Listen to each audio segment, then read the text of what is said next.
Le parcours Sherlock, c'est un jeu de société, au sens où il y a plusieurs personnes réunies autour d'une table, avec au milieu un plateau avec des pions, comme celui-ci, ou des jetons, ou encore des cartes. Mais ça n'est pas forcément le type de jeu, vous allez comprendre pourquoi, qu'on va sortir de sa boîte un dimanche de pluie pour passer le temps, parce que la partie peut s'avérer beaucoup plus longue que le temps d'un simple après-midi. Yves Richesse, bonsoir. Bonsoir. Vous êtes le concepteur de ce jeu, Parcours Sherlock, dont on va parler. Vous êtes aussi anthropologue et lexicologue. Petite précision, anthropologue et lexicologue. L'anthropologue est la personne qui s'intéresse à la civilisation, aux humains de la civilisation. Et le lexicologue, c'est celui qui s'intéresse à l'histoire des mots et à leurs synonymes. Et tout ça, ça donne un jeu. Vous êtes de Montrevaux-sur-Ève, dans les Mauges, dans le Maine-et-Loire. Alors c'est quoi ce parcours Sherlock? Je parle d'un jeu de société qu'on voit ici. Donc il y a un plateau, il y a des cartes plus ou moins grandes, il y a des jetons, il y a des pions. Voilà. Qu'est-ce qu'on y fait? Qu'est-ce qu'on apprend avec ce jeu? D'abord, c'est un serious game. Alors, serious game, déjà, explication. C'est très simple. Serious, sérieux. C'est ce qui permet de transmettre des informations, d'apprendre quelque chose. Donc, c'est l'apprentissage, c'est la formation. La partie sérieux, c'est la partie où, justement, la personne va acquérir de la méthode, de la connaissance. Donc, c'est un jeu dans lequel on s'implique, on donne de soi. C'est un jeu. Contrairement à d'autres jeux de société où notre personnalité n'entre pas en ligne de compte. En tout cas, c'est un jeu où il y a un enjeu, un résultat escompté. On veut qu'il se passe quelque chose dans notre vie. On va apprendre des choses sur soi. Sur soi, oui, c'est ça. Bon, alors, concrètement, comment on y joue? Eh bien, vous avez le grand plateau qui est derrière. Et cela commence par apporter la personne, ou les personnes vont apporter quelque chose qu'elles savent faire. Ça peut être un bouquin, ça peut être quelque chose qu'elles ont cousu, quelque chose, un tableau Excel très sophistiqué, un programme, bref, une réalisation, une production, une création, une manifestation de quelque chose. En tant qu'anthropologue, quand je documente un métier, je commence toujours par signifier les choses, pour les rendre objectives. Et donc c'est pour ça qu'elles ont des jetons. Vous les avez montrés il y a quelques instants. Alors, il y a des choses comme ça. Ça c'est pour après, ça c'est les premiers, voilà. Et dans ces jetons, eh bien, nous allons chercher à signifier, à distinguer ce qui fait que la chose réalisée existe et d'où elle vient. Et ça, c'est quelque chose de vraiment sympa à faire parce que les personnes, depuis 20 ans, en fait, elles ne savent pas comment elles font les choses. On fait les choses mécaniquement, on ne se pose pas la question de la façon dont on les fait. On regarde le résultat, quoi, c'est tout. Oui. Quand je demande à quelqu'un comment il fait quelque chose, il me dit toujours je fais ça, je fais ça, je fais ça. Donc là, on décompose un peu le processus qui fait qu'on fait des choses. En fait, on accède au contenu et pas au contenant. Quand je dis je fais quelque chose, ça c'est le contenant. Mais quand vous dites à quelqu'un comment vous y prenez pour, les gens n'y arrivent plus parce qu'ils n'ont pas le vocabulaire. Bon, et donc avec ce jeu, alors, on va, avec sa personnalité, on apprend quoi sur soi? En fait, c'est pas tant la personnalité qui va être importante, c'est justement comment la personne produit les choses. Qu'est-ce qui est naturel pour elle? Qu'est-ce qu'elle a acquis mais dont elle n'a pas conscience? C'est pourquoi vous avez, sous les yeux, vous avez des verbes d'action et vous avez un dictionnaire.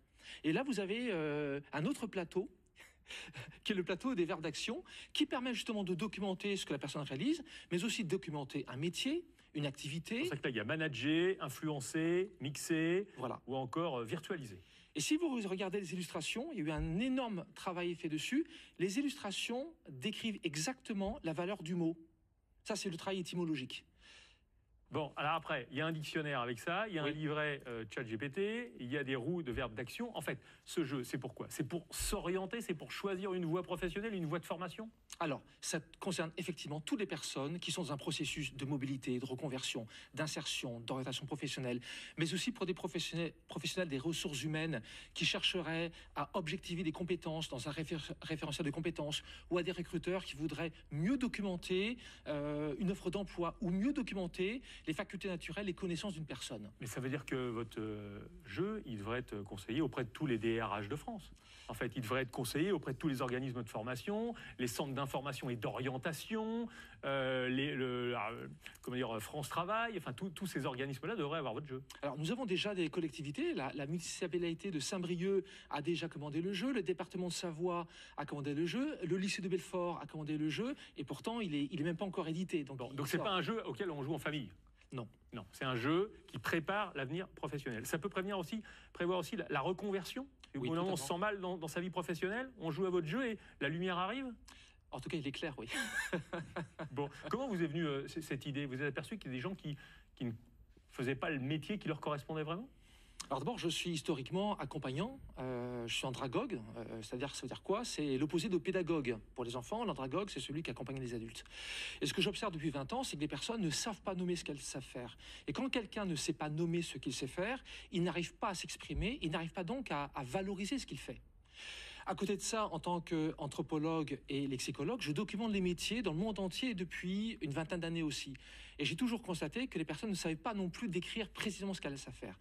Ce jeu, eh bien, c'est la concentration d'un long parcours scientifique et de terrain qui est associé à la fois le ludique, parce que c'est complexe, et à la fois quelque chose d'utile qui permettra à tout un chacun de pouvoir acquérir une connaissance pour elle. Est-ce que vous avez déjà du recul? Est-ce que vous l'avez testé? Est-ce que ça marche? Est-ce que des gens se sont réorientés et sont plus épanouis professionnellement grâce à votre jeu? Alors oui, parce que la méthode existe depuis maintenant 15 ans. Nous sommes à plus de 800 accompagnements. Le jeu n'est que la manifestation tangible de ce ça. que vous avez fait juste Oui. avant. Donc c'est pour les 15-60 ans, on va dire ça comme ça, ceux Oui. qui sont en orientation ou réorientation. Oui. Combien ça coûte un jeu comme celui-ci? Alors pour les professionnels, nous sommes à 1590 € hors taxe, avec une licence qui intègre des tutoriels, des assistants GPT, du mentorat. Donc ça veut dire que c'est un investissement pour l'avenir.